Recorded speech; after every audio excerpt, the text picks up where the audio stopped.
I'm Chad, and that was virtual reality. That's right, you just witnessed a simulated acceleration of an Aprilia Tuono V4 factory with an SC Project CRT exhaust.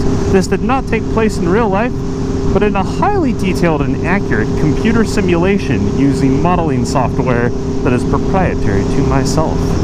And with that, I'd like to welcome you to another motovlog. In today's video, I am going to share 5 things that I love about my 2017 Aprilia Tuono V4 1100 factory. And number 5 is the brakes. So my Tuono V4 factory is equipped with a Brembo master cylinder and Brembo's M50 monoblock calipers, as well as what I believe are some finished in black trim stainless steel braided brake lines, or Kevlar brake lines. Now, in addition to the standard braking components themselves, we have various sensors on this motorcycle, including a brake pressure sensor, wheel speed sensors, and a 6-axis inertial measurement unit, enabling cornering ABS. So these are pretty advanced brakes that this bike has. I run the cornering ABS on the lowest setting, which deactivates the rear lift mitigation, so you can still do some stoppies and stuff. But these brakes are incredible. Not just the electronics, but the actual brakes themselves and the feel that they provide. They work fantastic in a variety of situations. Whether you're riding around town and need to stop in a hurry, or if you're riding out on the racetrack, as I've done on many occasions with this bike, and braking repeatedly from triple-digit speeds to lower double-digit speeds. The initial bite is fantastic, and you don't need to squeeze the lever too much to get a lot of stopping power, which is something I like quite a bit. And in addition to that, with those repeated 100 plus, sometimes 130 plus mile an hour decelerations at the track, these things don't fade much. Of course, as the fluid heats up and everything gets hot and up to peak working temperature, you're going to get a tiny little bit of fade, and you're going to need to squeeze the lever just a little bit more to get that same kind of stopping power that you would get when the brakes are cold, since these are street pads. But they have yet to let me down. I've been very happy with them. Just to confirm, these are the stock brakes, stock pads. The only thing I've done is swapped in Motul RBF 600 brake fluid. But even before I completed the brake fluid swap, they work just as well as far as I could tell. Number 4 is the way this bike corners. The chassis used by the Tuono V4 is derived from the World Championship winning RSV4 Superbike. And given that kind of pedigree, you'd expect it to perform pretty well. But beyond the chassis, which gives great feedback, this bike is equipped with Öhlins suspension front and rear, as well as an Öhlins steering stabilizer. So this bike just feels grippy. Braking, turning the bike into a corner, and when you're coming off the brakes and rolling on the throttle, transferring all that weight to the rear and trying to hook it up so that you can drive out of your corner.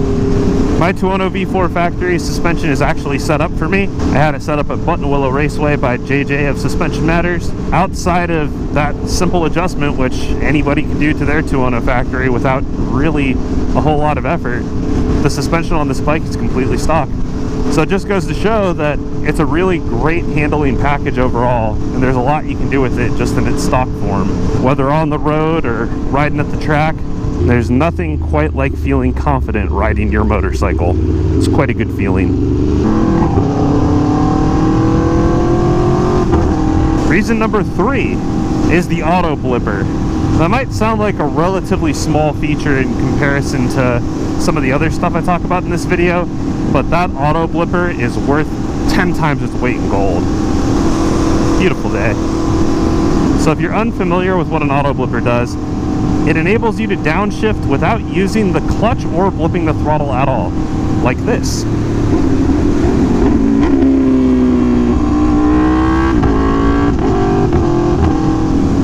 Now, as you can probably tell, that is extremely handy and useful in a ton of different scenarios, whether you're cruising down the road or again at the racetrack. So the Tuono V4's Auto Blipper works quite well. It can be a little bit clunky if you're using it at very low RPM, say below 5,000 or so, but above that it's quite seamless and smooth. And when you're at the racetrack, braking and downshifting very aggressively from high speeds with the engine at high RPM, it is seamless. In addition to that, it makes a great sound. Ooh, AMG GT Black Series? Wow. Mom only.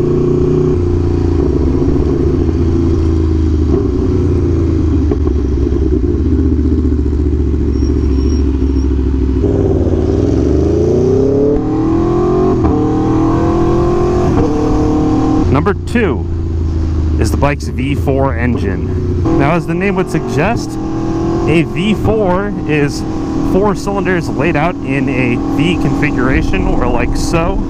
Think of it as half of a V8, but still in a V. Now, the V4 has some unique advantages as opposed to an inline 4, particularly in the way it produces power.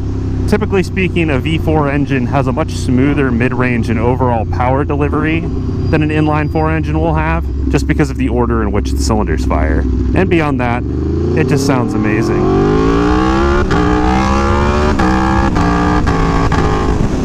And back to reality.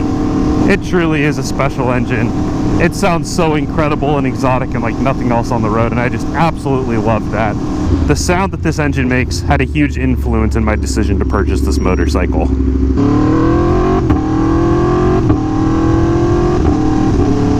Ugh, never gets old. But back to the power delivery and the way the engine feels.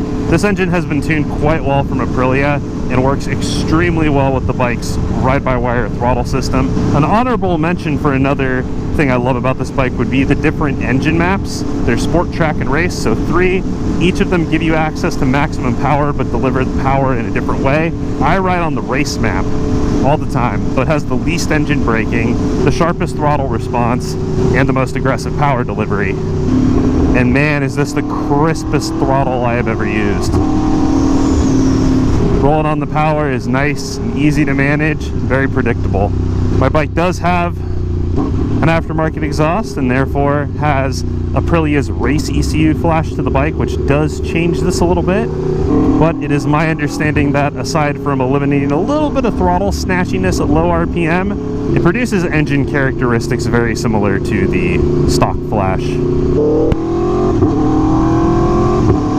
And that is going to bring us to number 1. And that is the way that this bike makes me feel. And ooh-wee! Does it make me feel amazing every time I ride it, every time I'm around it. I have never once questioned whether or not I bought the right motorcycle. I still get so excited about this bike that there are times where I will just go out into my garage and just look at it. It's breathtakingly gorgeous with its RSV4 rocket tail and 2017 Super Pole graphic, which I am very partial to. I think it's the best year of the Super Pole graphic they ever put on the factory.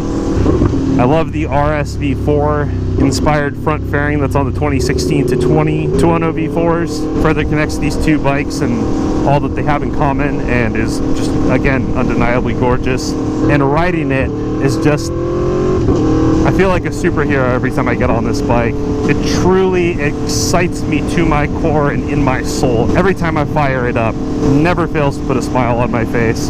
It just makes me feel fantastic. So there you have it. My top 5 things I love about my 2017 Aprilia Tuono V4 1100 factory. Not even necessarily mine in particular, just the bike in general.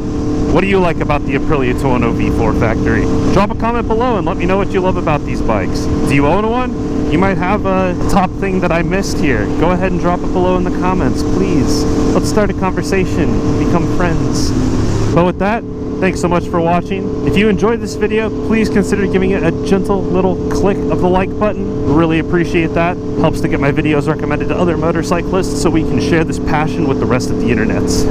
If you want to see more Tuono V4 content, as well as some other motorcycling videos, consider subscribing to my channel. I post videos weekly. I also have a 2012 Triumph Daytona 675R race bike that I'm running in a club racing series, and a 2009 Yamaha WR250X Supermoto that I'm trying to learn how to wheelie on. If you do subscribe, you'll get more of that V4 SC Project quick shifting exhaust note, and you may as well enable notifications so you know every time I do post a new video. But again, thank you so much for watching, and with that, I will hope to catch you in the next one. Until then, later.